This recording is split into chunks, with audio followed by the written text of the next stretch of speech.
Bonjour tout le monde. Bon, alors, pour refaire le point, parce qu'il s'en est passé des choses depuis la dernière fois que j'ai filmé. Entre-temps, j'ai réussi à tomber malade, à me péter le dos. On est retourné carrément à la maison, parce qu'il y avait un petit passage pas bon météo aussi. Donc, avec tous ces événements, on a fait une petite pause. Là on repart, on est au col de Sénin ou Sanetch, et puis on va aller à la quille du diable aujourd'hui. C'est ce qu'on aimerait faire, la boucle sur le glacier de Transfleuron, sur le massif des Diablerets.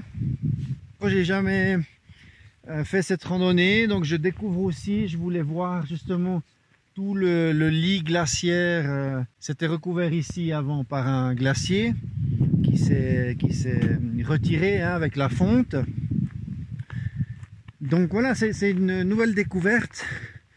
On voit comme ça a été travaillé par l'eau, par les milliers d'années aussi, par l'érosion, et puis auparavant par la glace qui coulait sur les rochers. Parce que pour ceux qui savent pas, un glacier en fait ça bouge, hein. Chaque année ça descend, c'est comme un ruisseau de glace si on peut dire. Donc ça fait une usure sur les roches calcaires aussi. On entend les vaches sur cette façade et on n'arrive pas à les trouver. Ça montre, ça a l'air petit en fait, cette falaise ou cette petite vallée là dans laquelle on est, mais ça montre que c'est grand en fait. Voilà, donc en face de nous, vous voyez un espèce de téton là, et ça s'appelle la quille du diable. On est donc sur le massif des Diablerets. En dessous, ici au sud, il y a une partie de la montagne qui s'est effondrée sur la zone de Derborance. C'est ce qui a inspiré Ramu pour faire son livre Derborance. Et puis c'est donc justement une vallée qui a été coupée en deux par un énorme éboulement, un pan entier de montagne. Ça a fermé la rivière, ça a donc formé un lac artificiel naturel, je ne sais pas comment on doit le qualifier, et du coup ça a fait un barrage naturel, voilà. Et c'était une très jolie zone. Je vous mettrai un lien sur une vidéo où on peut voir cette zone. Et puis on est donc ici, on va sur ce grand plat.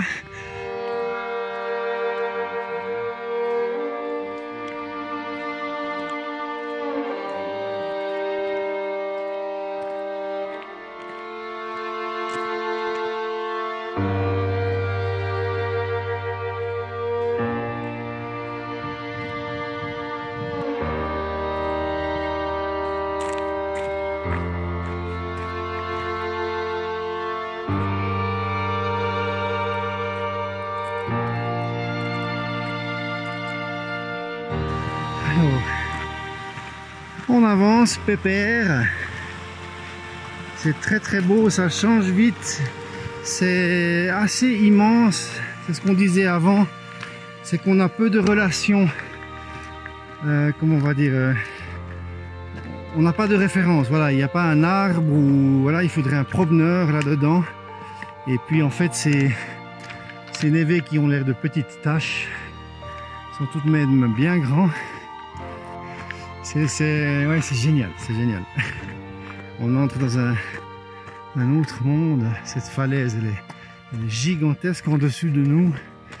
Pas en dessus, mais elle part, elle vient un peu en avant comme ça. Donc elle est incroyable. On vient depuis là-bas.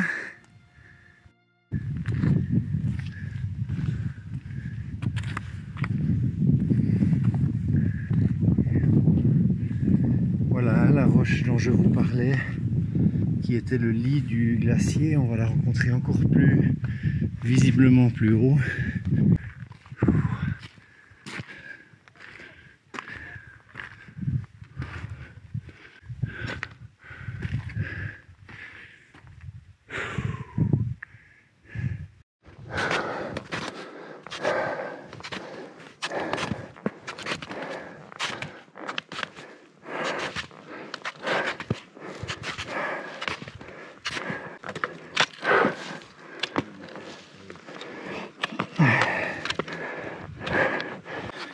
Toujours faire gaffe, pas trop s'approcher des rochers parce qu'avec la réflexion et leur chaleur, ils creusent des...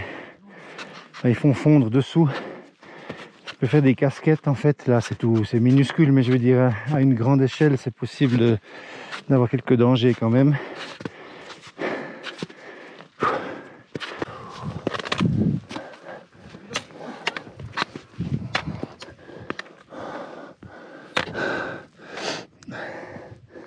Là on part vraiment sur l'ancien lit du glacier, sur comme je vous ai expliqué, cette roche qui est formée, modelée par le passage de la glace.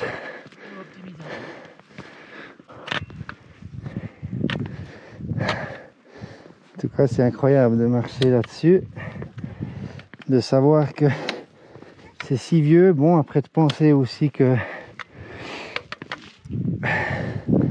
qu'il y avait le glacier, hein. On le voit juste en dessus là, sa limite. C'est la première fois que je l'ai demandé, ça date il y a 4 mois peut-être. De nouveau, comme dans beaucoup de vidéos, si vous avez vu d'autres vidéos que je présentais, ça remet tout à l'échelle, hein, notre petitesse face à cette nature, à ces immensités, et à la fois notre capacité, bien qu'étant microscopique au niveau de l'échelle de la Terre, notre capacité, vu notre nombre, à la détruire avec ferveur et enthousiasme. C'est quand même aberrant, quoi. Je suis quand même fasciné par tout ça. Voilà. On va marcher un petit bout sur ce névé. C'est une succession de névés, de roches. C'est très agréable, c'est vraiment génial. Je suis super content. Il fait un bleu immaculé aujourd'hui. C'est absolument fantastique. Wim, donc, qui est avec moi, mon ami, documente aussi un petit peu pour son projet. Lui, il est plutôt désert, des déserts rocailleux, on va dire plutôt du Sinaï, dans la région. Il en fera d'autres aussi. Il fait des retraites guidées de silence, en fait. Ça veut dire un exercice de recherche de soi, voilà, une retraite dans le silence, mais guidée dans le sens où, pour pas se perdre là-dedans, on va dire, parce que c'est clair que pour beaucoup de personnes, le silence peut faire peur. Donc c'est une caravane avec des chameaux, et puis il part là-bas pendant 2 semaines avec des personnes inscrites. Donc je fais un peu de pub parce que c'est quelque chose d'assez incroyable. Je vais essayer de voir est-ce que je peux tout à coup y participer pour faire un reportage, tu vois, sur son aventure. Il faut que je regarde juste. Alors c'est quelque chose de tout différent, hein, du jamais vu pour moi, mais qui sera très intéressant. Voilà, donc je vous mets son site internet en lien. Il n'y a pas de français, hein, c'est anglais ou flamand. Pas de français pour le moment. Par contre, si vous avez besoin d'informations, écrivez-lui un email, parce qu'il parle couramment français, il n'y a pas de souci. Il vous expliquera tout ça.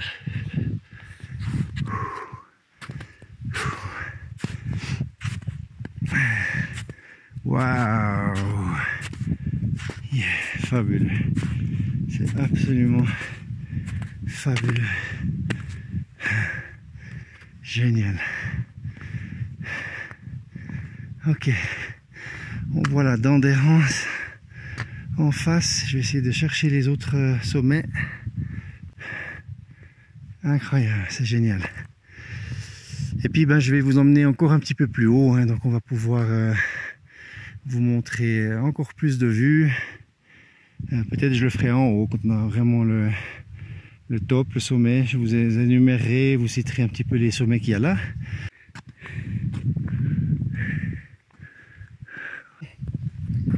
On sent l'eau couler en fait, ou la glace si on veut, hein, avec ces C'est incroyable. On est donc sur le Lapis de Transfleuron. C'est comme ça que ça s'appelle, ces zones, ex-zone glaciaire. Si on a de la chance, on peut voir des fossiles incrustés.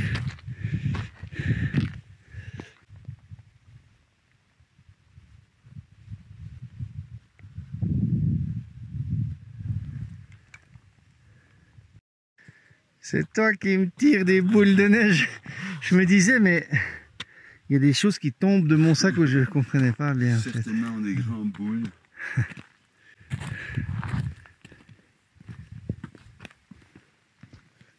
C'est incroyable, la roche, elle est... Comment je peux vous dire ça? Elle est douce de forme comme ça, mais elle est quand même abrasive, on dirait du papier de verre 80. Un peu comme ça. Et c'est très étonnant, très étonnant. Avec ces fines...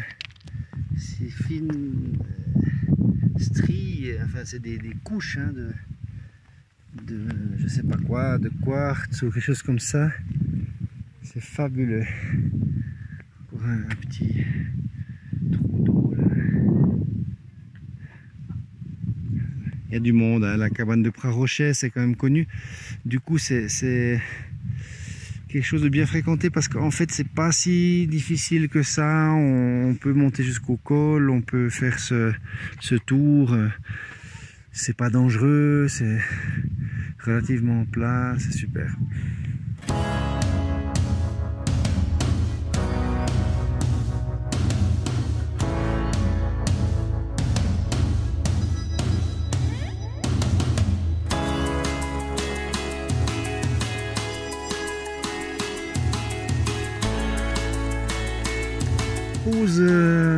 Pause repas. Ici c'est parfait. Moi j'ai un problème sous le pied, sur le ligament attaché au talon.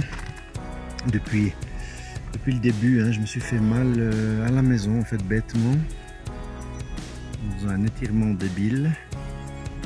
Et du coup je commence à avoir des soucis un peu plus conséquents qui remettent un petit peu en question certaines choses.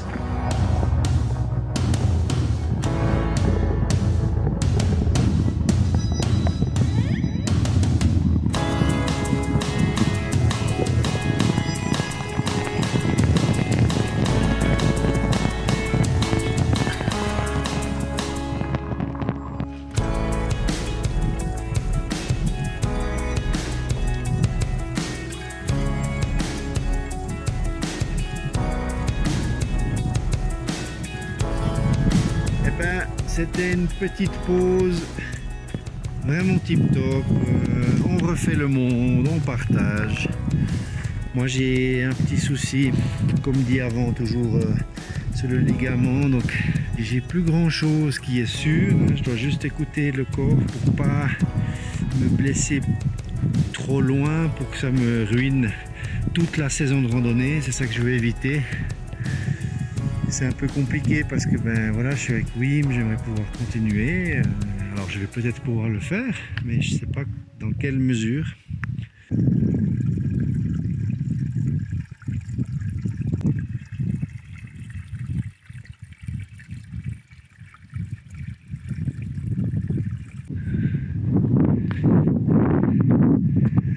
On arrive à la cabane de Prat-Rochet.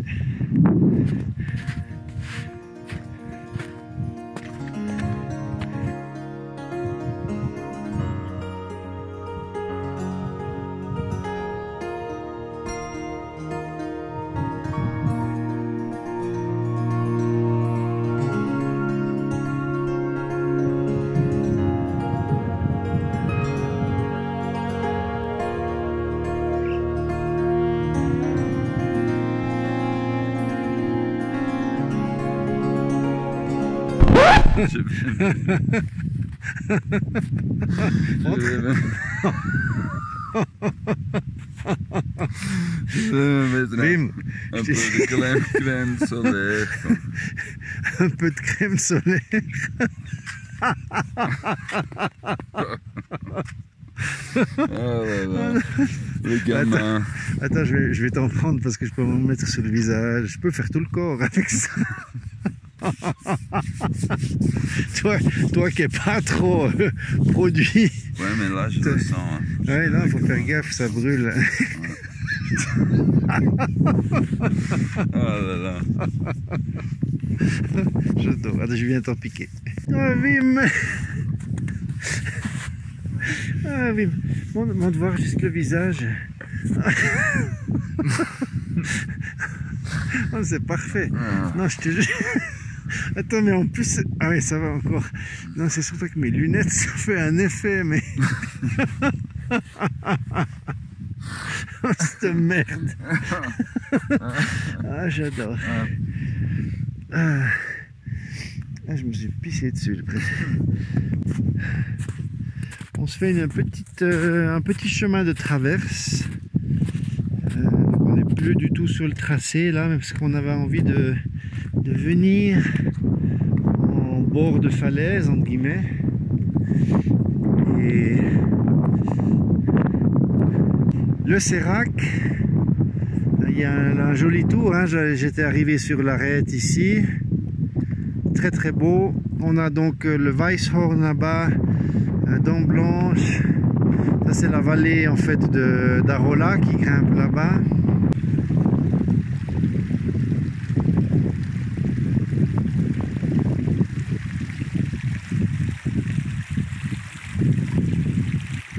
On est arrivé dans un super coin, donc on est toujours sur notre petit tracé. C'est pas un tracé, c'est juste qu'on est sorti du balisage. Donc là on est tout seul, il n'y a personne, il n'y a pas de panneau, rien du tout. C'est un super espace. On va se diriger ici en bordure de la falaise pour pouvoir ouvrir sur la vallée. On est bien là. On est bien.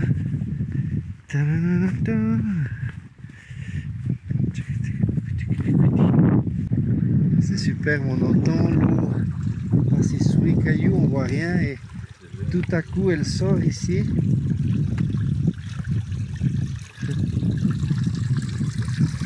là, hop, elle s'est fait son chemin, mais ça date, hein, c'est pas... Ah, elle passe là, écoute. On entend là, ouais.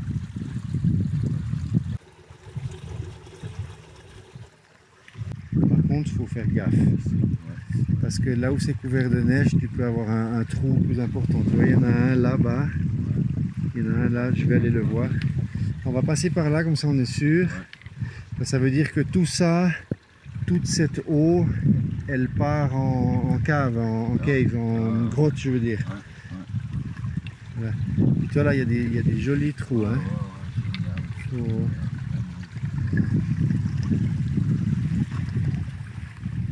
Juste aller voir ici.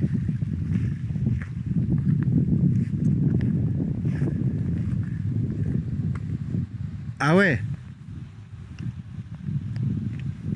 Ah ouais, C'est ok. ce trou dont elle parlait peut-être. Donc là on entend un torrent au fond quoi. Wow. Attention hein. Enlève tes lunettes, tu t'en couples pas. Très profond. Ouais. Parce qu'avec Wim on se posait la question quand même de tous ces ruisseaux où ils allaient. Est-ce qu'ils sortaient par là dans une faille, une fente qu'on n'aurait pas vue? Mais tout disparaît complètement. Il n'y a pas de lac. On est dans un creux. Et comme vous avez vu là-bas, ça descend en bas. Donc il faut se méfier un petit peu parce que un trou comme ça, il pourrait y en avoir un. Mais sous la neige par exemple là, ou quelque chose comme ça. Estimation 20 mètres. Je dirais 20 mètres.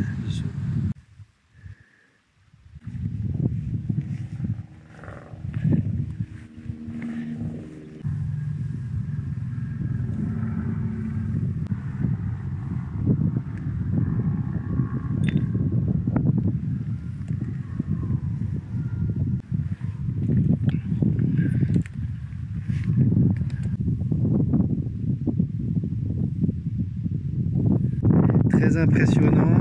Un pont de neige de à peine 10 cm sur une énorme crevasse ici. On fait bien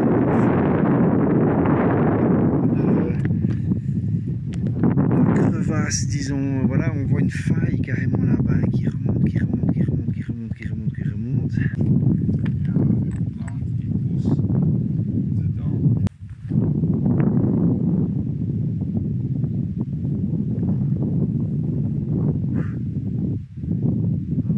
Cette faille.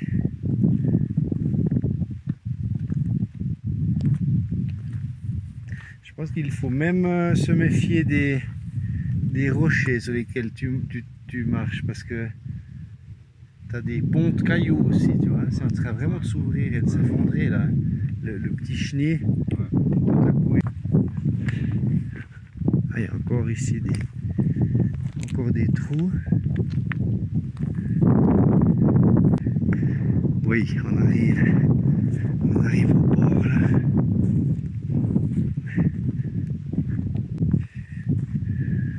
Waouh, ça s'ouvre. Fabuleux. C'est fabuleux.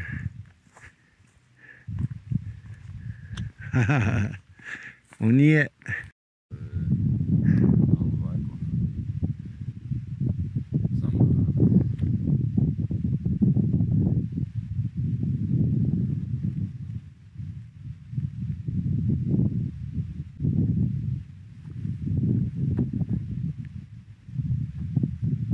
On entend des glou-glou là.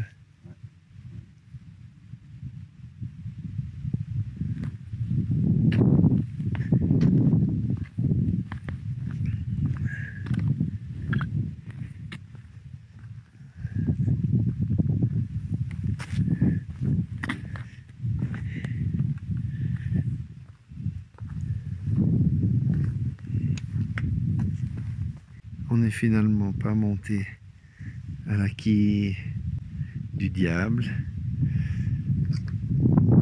On s'est laissé fasciner par tous ces endroits, plutôt pierre que neige là-haut.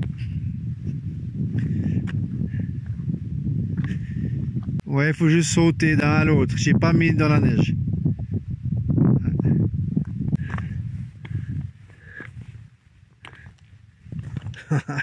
C'est incroyable, c'est génial.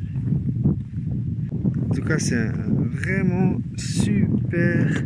À marcher là-dessus, c'est parfait parce que c'est pas fatigant en soi, c'est très dépaysant. Enfin, on vit plein de trucs, on découvre des coins, des fleurs, des failles, etc. Puis en fait, les chaussures crochent super bien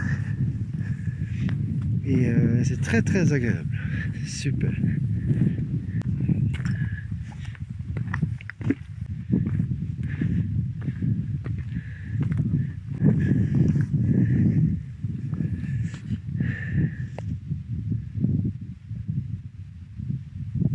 Bon, ouais, c'est vrai qu'on sait pas trop.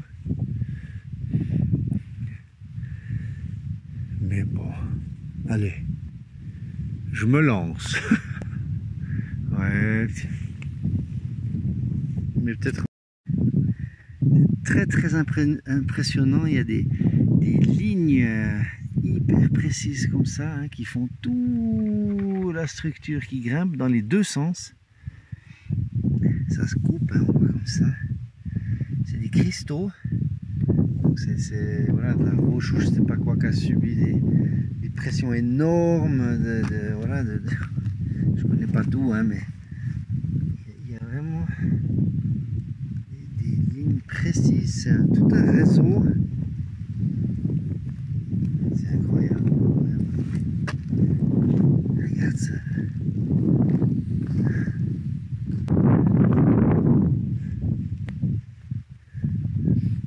Il n'y a pas un... Oui, c'est des zones et elles sont chacune différentes.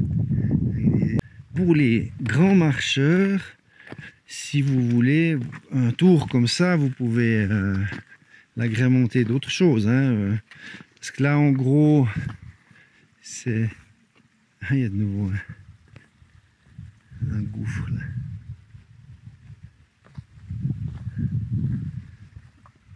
pouvez aisément rallonger, redescendre sur des rebords. C'est là, nous on s'est vraiment promené pour le plaisir ici, c'est incroyable. Écoute.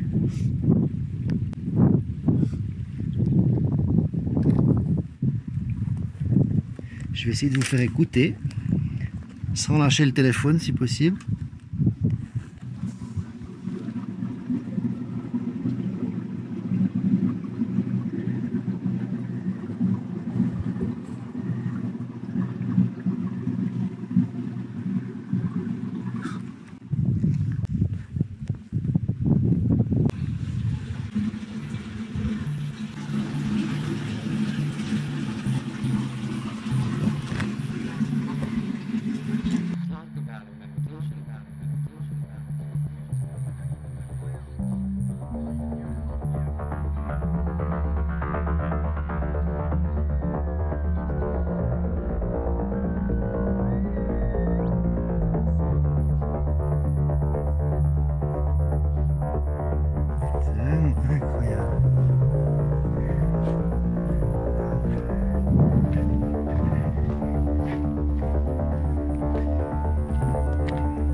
Alors disons que la zone que l'on a fait hors tracé, on a donc réalisé, on s'est dit aussi que le tracé passe pas par là parce qu'il y a bien des raisons, dans le sens où il y a pas mal de trous, c'est dangereux quand même.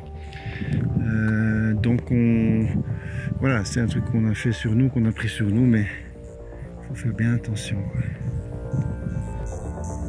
Il y a de nouveau une petite surprise, là je donne un cours d'eau.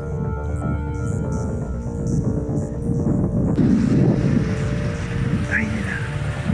Il est là, regarde.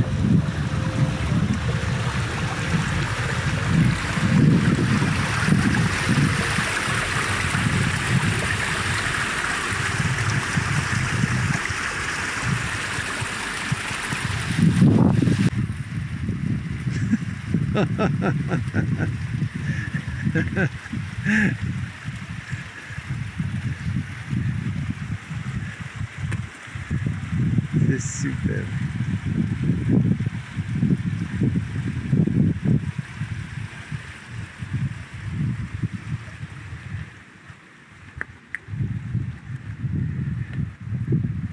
C'est ce que j'aime bien chez Wim, et c'est qu'on s'émerveille pour les mêmes choses simples de la vie en fait. On est là comme des pingouins à filmer des cailloux qui chantent de l'eau, voilà.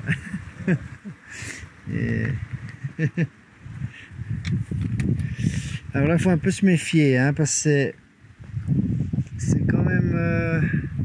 on peut passer là, tagadagada, on va voir. Vivement qu'on retrouve quand même le tracé original qu'on est en train d'essayer de viser.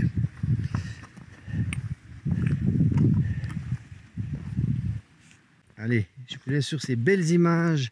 On va terminer notre arrivée là, on arrive sur le col du Sanetch. C'était une journée incroyable, vraiment superbe, pleine de découvertes. Moi j'étais super heureux de voir ce lapi ici.